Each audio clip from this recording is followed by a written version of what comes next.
Dear Heavenly Father, in the name of Jesus, thank you for this day. Thank you for all that you've done, all that you will do. Thank you for the opportunities that you've given us. Thank you for the life that you've given us. Thank you for the word that you've given us that shows us and tells us everything that we need to know about how to live on this earth. Lord, thank you for putting into our hands seed. Thank you for giving us the gifts and abilities that you've given us to do what you've called us to do. Lord, I pray that you think through me and speak through me right now.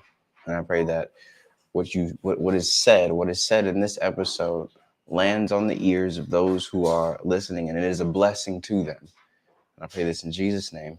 Thank you. Amen.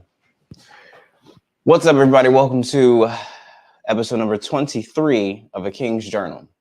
Today's episode is going to be the first study hall. It's the first study hall ever. It's not going to be a long episode, but it's going to be one that you want to bring your notepad out, okay? We're going to go through a little bit of what I call is God's business blueprint, okay? It's the blueprint. And I've spoken about this. I haven't spoken about this on the podcast before. I've never spoken about this publicly, other than, from person to person. But I've figured out that God in creation told us exactly how we can build something great, how we can use our gifts and use our abilities to build something massively significant on this earth. And this blueprint, originally, before I thought of it as God's blueprint, I saw it as the Black billionaire blueprint. And then through conversation and outlining it, I then realized that, oh, wait a minute, Jesus did this. Jesus executed on this same blueprint. And then if you go even further back, before they even introduced Jesus in the Bible, the blueprint was outlined in the first page of the Bible. And so I want to talk about this blueprint. So originally, when I was thinking of it, when I called it the Black Business Blueprint, I was thinking of the story of Jay-Z, the story of Oprah, the story of Tyler Perry, the story that is becoming the story of Kevin Hart. These are Black entertainers who have reached ridiculously high levels of success in their specific area. And now it's not just limited to entertainers, but with entertainers, these people are like the most documented people ever. So it's easy to find out what their story is and hear from them what they did, how they did it, what their thoughts were going into it, and how they've moved throughout their career. And so what I found out is that there are common themes amongst those who have reached ridiculous amounts of success. Those people who have become billionaires, the Oprah Winfreys, the Jay-Z's. And they follow the same roadmap. They follow the same blueprint. And what I've also realized is that this blueprint is pretty much the same. This blueprint is pretty much the same for most people who reach that level of success. It all goes the same exact way. And that same way was told to us in one verse of Genesis. Now, of course, like most things, you won't see. God's not gonna, if you pray and say, God, give me the vision that you have for my life, and then he gives you that vision, he doesn't show you every little detail and every little step of what's gonna need to be done to get there, because that's for him to know and for you to find out.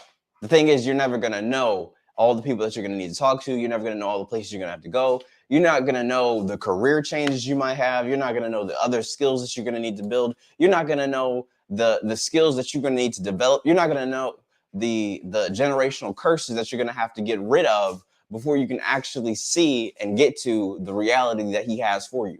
A really interesting story is the one of Joseph. So Joseph, he had a vision, and he had his brothers. He had a vision that he was going to have great success. He was going to be a ruler. He was going to pretty much have authority over a lot of stuff and a lot of people. And his brothers were going to bow down to him at some point. And they didn't like that. So they threw him in a pit, and first they thought they were going to try to kill him. But they said, no, we're not going to do that. And they threw him in a pit and left him to die. And it took so many different obstacles, so many different trials. He was in prison. He was chased by some lady tried to swindle him and get him robbed of everything because she was thirsty. He went through so much, and then he finally got to the vision that he believed God had put in his heart. And the wild thing about that story is there's no way he could have known at the beginning that after telling his brother, because if he did, he wouldn't have said it. I truly believe that he would not have told his brothers that he wouldn't have told his brothers about the vision if he knew that they were going to try to kill him. Why would he have done that? Right? So he couldn't, there's no way he would know everything that he was going to have to go through to get to the actual manifestation of that vision. And so it's the same with you and me. And it's the same with what you read and the principles that you have to follow in this life from the Bible. So the God's business blueprint, we're going to go back to, I want to start off in Genesis, okay? And we're going to go from Genesis 26. I'm telling you, this is a study hall. So if you don't got your notepad out right now, get your notepad out. This isn't a regular episode where I'm going to tell a story, then I'm going to make a statement, and then I'm going to deliver some practical information about how to make that thing work. And then I'm going to close it with another statement, and then we'll have a great rest of the week. No. This is a study hall. So we're going to go in deep, and we're going to really figure out what this stuff means. So Genesis 1:26 says, "And God said, let us make man in our image, after our likeness." So let's stop there. We can't even go any further. In our image. Our image meaning God, the Father, the Son, and the Holy Spirit as one. And then when he's talking about his image, let me get you that definition right now. So when God says made in his image, he's saying, there's the Hebrew word, it's tsalam, image, and that word image is translated to in English, or it's translated to the word image in English, and it's the visual representation of a thing, of something. So he said, let us make man in our image. So in the visual representation of us, that's what man is, after our likeness. And likeness is, again, he's not making gods, he's making us like him in his image. So visual representation of a thing, and then in likeness, it's going to be similar to, it's going to take up similar characteristics of, okay? And let them have dominion over the fish of the sea and over the fowl of the air. So dominion, what does it mean to dominate? I think that's pretty straightforward, but because this is a study hall, we're going to actually go to it and understand what it means. So when he talks about image, when he says dominion, that's the word radah. To rule, have dominion, dominate, to tread over. What does it mean to dominate?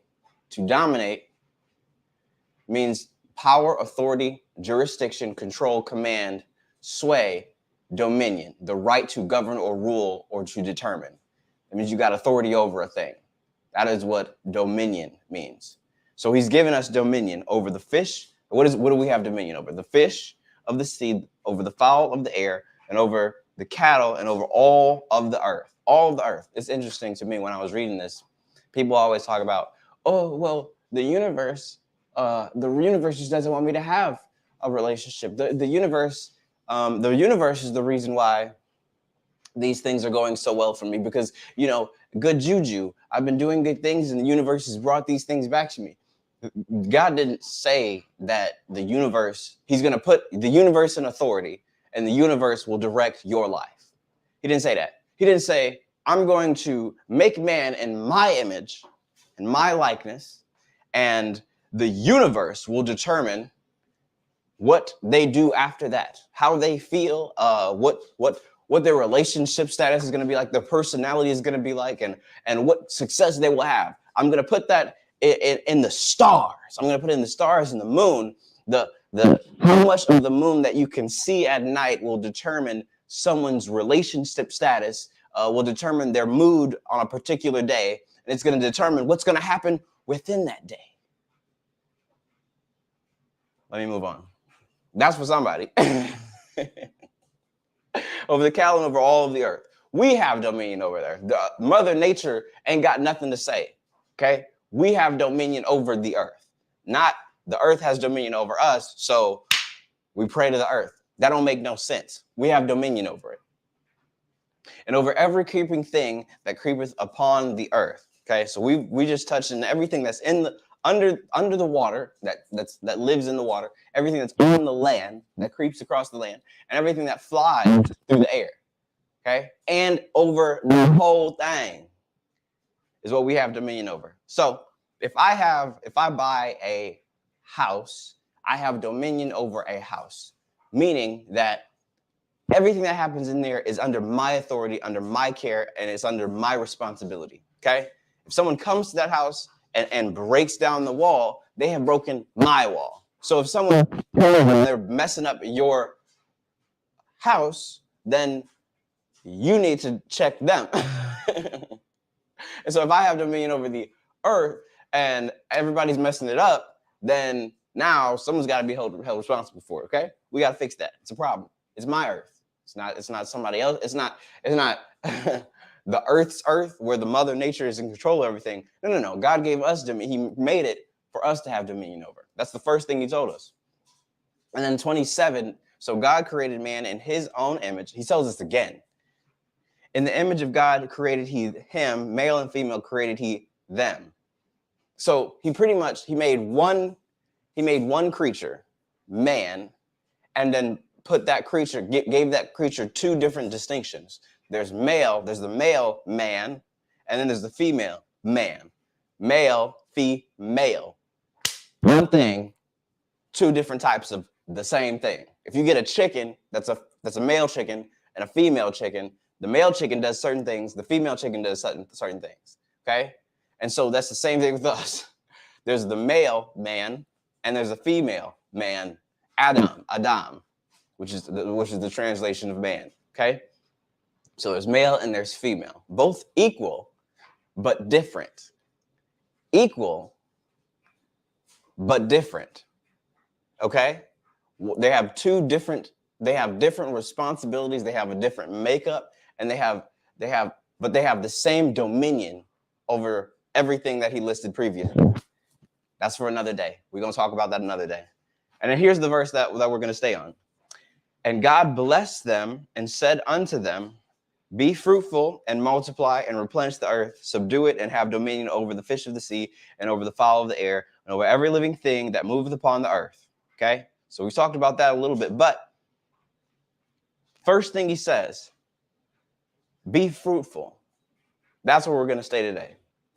Because this is going to be there's going to be multiple parts to this study session here.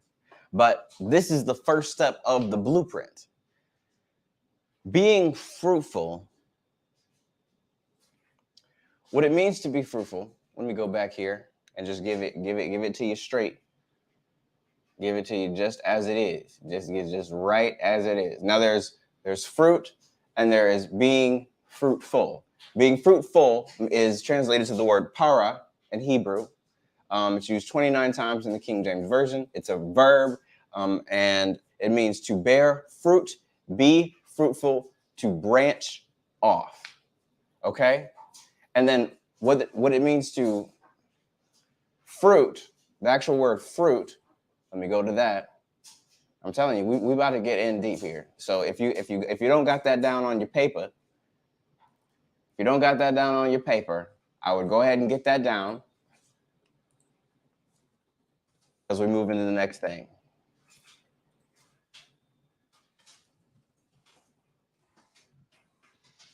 Okay.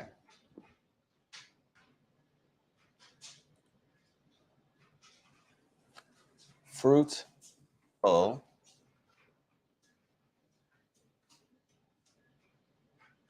abundantly productive, conducive to an abundant yield, yielding or producing fruit. That is what fruitful means. Now, there was one thing that I wrote in here that's going to help you out even further. So the definition of fruit is to affect or consequence of an action or operation, a product or a result. So when I talk about Jay-Z, okay, I said he was fruitful. I said in this blueprint, the first part is to be fruitful.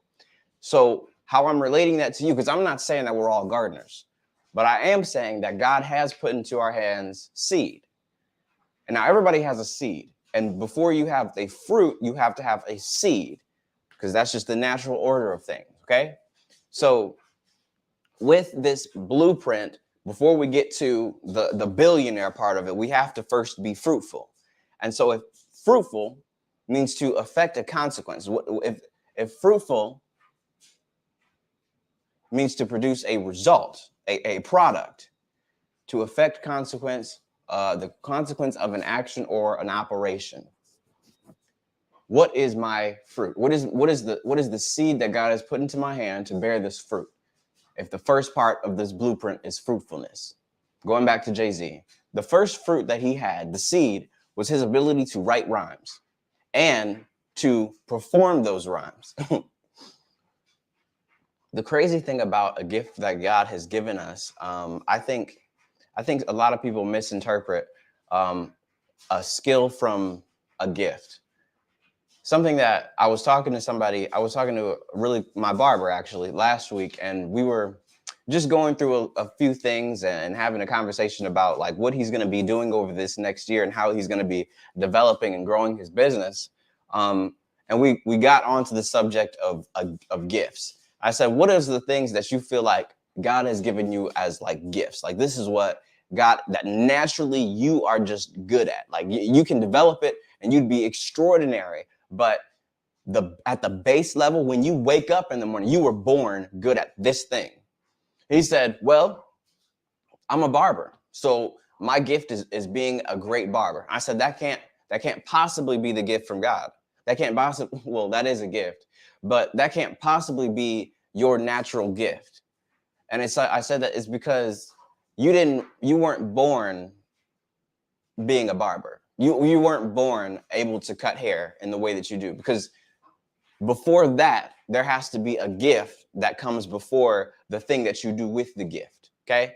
Being a barber, being a really great barber is the skill, but before you can be a great barber, you have to have the gift. You have to have that some sort of gift, okay? There's something that God has put inside of you, and everybody has something. Everybody has multiple things, I believe, but everybody has something that God has given you that you naturally are you're just separate at. You're set apart in this area.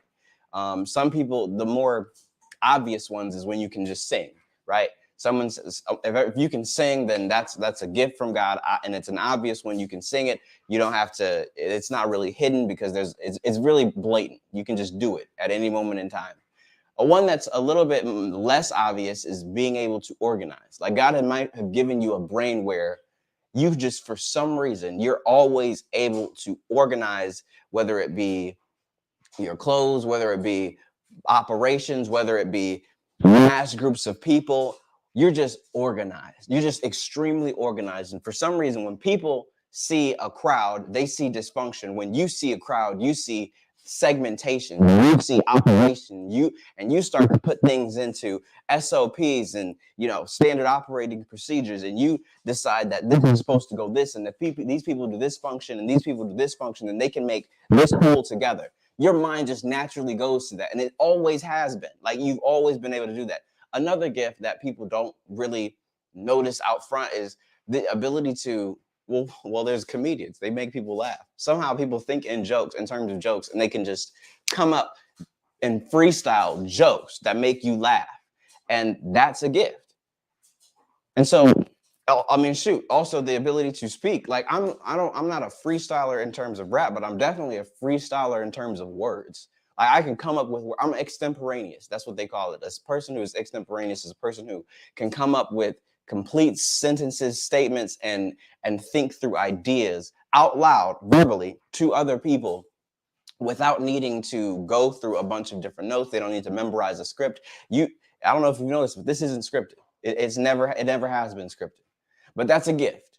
And so that gift is your seed. Okay?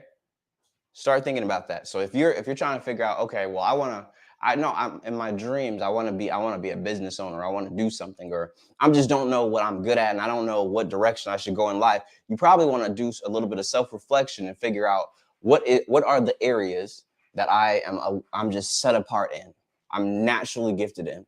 Talk to your mom, your dad, if you got a spouse, talk to your spouse, talk to your siblings, talk to the people that are closest to you and have seen you in a bunch of different scenarios. They're going to give you an idea of what things you are just naturally gifted in. Okay.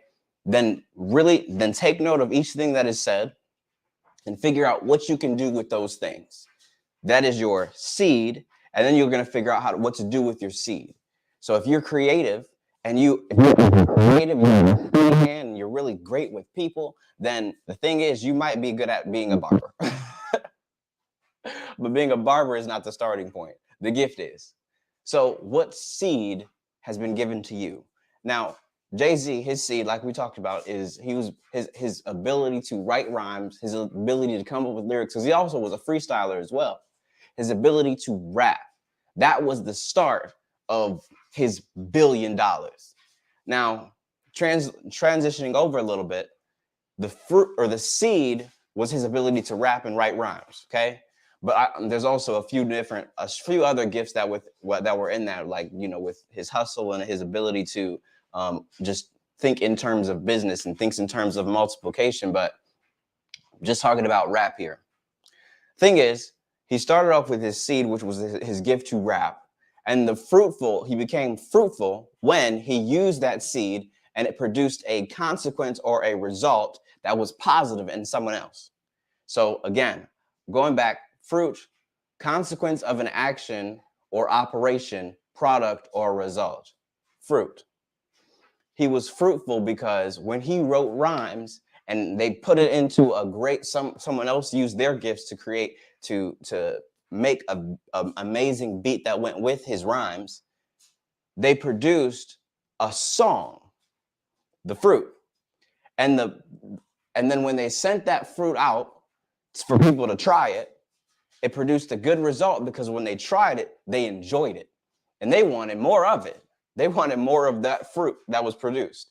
And so they would share it with other people, and they shared it with so many people that he became one of the hottest artists of his time, and for a certain time, the hottest artist, period. So the seed was his ability to rap. His fruit was the songs that he produced. He was an artist. He wrote rhymes and he was an artist. That was his fruit. And then he became fruitful because that fruit that he had created a positive result in the people that he shared it with. So in this episode, I really want to just laser focus on seed and being fruitful. Now, not everything, just because you're good at something or just because you're naturally good at something, doesn't mean it's going to create a positive result in someone else every single time or at the first time that you do it. He could have easily just wrote a couple rhymes and then never produced the song and never put it out. He could have easily not had the partnership with like Dame Dash as his manager that was going to help him to get to the different people to actually get his fruit to others. Or, you got people who think that their fruit is writing rhymes and, they think that they're really good at this thing, but it doesn't produce a positive result. It's not something that bears a positive fruit or a good fruit. It's not good fruit because the thing is, if you write rhymes, if you make songs and nobody wants to hear it, if you sing and no one wants to hear you sing, that's not your seed. And if you make songs with with the sound that comes from your face that produce, and you make a song with it and send that to someone, and they didn't like the seed in the first place, you're not going to be fruitful. You're just wasting everybody's time. So what is it? What is the seed that God has given you to create fruit? Now, like I was saying, not every gift is completely blatant. Not every gift is front facing where you can just see it on somebody. But what is your gift? What is the things that God has given you that you can do naturally that sets you apart from other people. And in these areas, I think if we pair them with, and I've talked about purpose a little bit before, but it's the beautiful balance between the things that you're naturally good at, the gifts you've been given, and the things that you're interested in. If I've got a really steady hand, I'm really creative, and I'm really good in terms of seeing style, maybe I should be a barber because I'm interested in cutting hair and I'm good at these things. I pair the two together, and now this is something that I can actually create an income doing. I can actually serve others with this seed. Now, I was doing some research here to find out a little bit to find a little bit more of Jay-Z's story and to figure out what seed is. And it's really interesting. Before you have a fruit, before the seed turns into a fruit or a plant, it has to germinate. And to germinate, it takes water, it takes warm temperatures, and it takes oxygen. And these are the nutrients that are needed to produce the fruit. We're going to take rap again, for example. Well, not even rap. If we're going to take the ability to write rhymes, the ability to think in terms of rhymes and speak on the fly and create a song just from thoughts, okay? If you take care of that, if you nurture that, if you water that seed, then it starts to take root. It starts to develop. So you might have a seed. You might have been able to identify your seed like as soon as I said it. You might have been able to identify your gift as soon as I said it. But the thing is, have you developed it? Have you watered it? Have you kept it warm? Have you nurtured it? Have you given it some oxygen to breathe so that it can start to take root and produce the fruit? If you have not, that's the next thing for you. Because in order to be fruitful, you got to take care of the seed. And so taking care of this seed could be, okay, if I feel like speaking, if I'm an extemporaneous speaker and that's an obvious gift that I have, what I'm going to need to do is I'm going to start to get reps. I'm going to find opportunities to speak and use this gift. I'm going to make sure that I can water this gift by continuously watching others who have had the same gift and seen what they've done with it, how they've used it, how they've perfected it, how they've nurtured this gift to continue to produce fruit with it. I got to give it some air. I got to give it air. I got to water it. And I got to make sure that it's warm. I got to make sure that it's taken care of. You might be sitting on some gifts. If you're a person who you went the traditional route, you went to high school, your parents took you to elementary school, middle school, and then they put you into high school. You might have graduated from high school and someone told you that you should probably learn law, probably become a doctor or a lawyer or of some sort, or they just told you to, be a nurse or something because you can make a good amount of money and have a nice life, right? And so you went to college and then you studied that thing, and then you graduated. Everything is going well for you, and so you're living this life that is really, it's positive. It's a solid life. You can provide for yourself. You can, if you have a family, you can most likely provide for your family as well. But you haven't really maximized your own potential. And some people don't want to, but I believe that we're called to. That's the thing. He wouldn't have given us a gift if we weren't called to use it to its ability. A part of our purpose, a part of reaching our fullest potential is using all of what he gave us so that we can do what he called us to do. Because if he gave you a gift, he gave you it for the purpose of using it. And if you don't use it, then you can't possibly be doing what he calls you to do. He created you for something. And so your gifts are a part of that. And now, not every gift is used at the same time, but if you're not using any of them, literally, if you're not using any of them, or maybe you're using one of them at a small scale just to do some regular things, that's cool. But I would talk to God about that and really see what he wants you to do with it. Because maybe he's put something in your heart a long time ago. Maybe when you were a kid, you had a vision about what your life, of what your life was going to be like, or what you thought your life could be, but you never pursued it because it took a little bit of risk. It might have taken a little extra work, or maybe you didn't see anybody who's done anything similar to what the vision said that you were supposed to be doing, and so you just never decided to go in that path or down that road. What is the seed that God gave you, and what does he want you to do with it in this time period?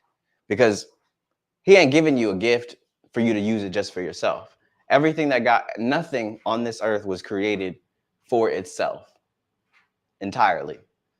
There are things that serve you, but if he gave you a gift, it's to be used for others. And not everybody's supposed to be a billionaire, but everybody has a seed, and it's supposed to be used to help somebody else. So what is your seed, and how are you going to take care of that seed so that you can become fruitful? That's the first step. Jay-Z got really good at perfecting, at nurturing his gift, at nurturing his seed, and he became very, very fruitful with it. And so with his records, he got with other people and with their gifts, and they paired those gifts together to create songs, and those songs built up albums, and those albums were spread across the world, and it being spread across the world made it go platinum, triple platinum, double platinum. He used all of the different he got all of the different awards that you could possibly get for music because he knew how to take care of his seed. Now, the next step is multiplication. He also did a good job at that. And multiplication, we'll get into it next time, but you can't multiply if you aren't first fruitful. Because if nobody likes your seed, if nobody likes your fruit, if it tastes bad, if it's spoiled, then if you multiplying that is just going to make people upset. It's just going to piss people off. But if you find your seed, create a fruit. Maybe you cook something. Maybe you cook cookies. Your seed is your ability to cook. Your fruit is the cookies that you produce. And then if you get that to someone else and have someone else share and take part in your fruit, and it produces a positive result in them, then you can do that same thing over and over again for other people. You have become fruitful. Hope this makes sense. Again, like I said, this is just a study hall session, and this is the first of the study hall session. So be ready for next week. Next week, we're going to talk about multiplying. We're going to talk about multiplying, but this is the blueprint. People have become billionaires because they followed what Genesis 1:28 said. Ain't nothing new under the sun. And all wisdom, all true wisdom comes from God and is written in the Bible already. You don't need to go to this fancy $20,000 place to figure out what God already told you in the first page of the Bible. Follow what he said. He already outlined the blueprint, and we were all created for something. All of us were created for something.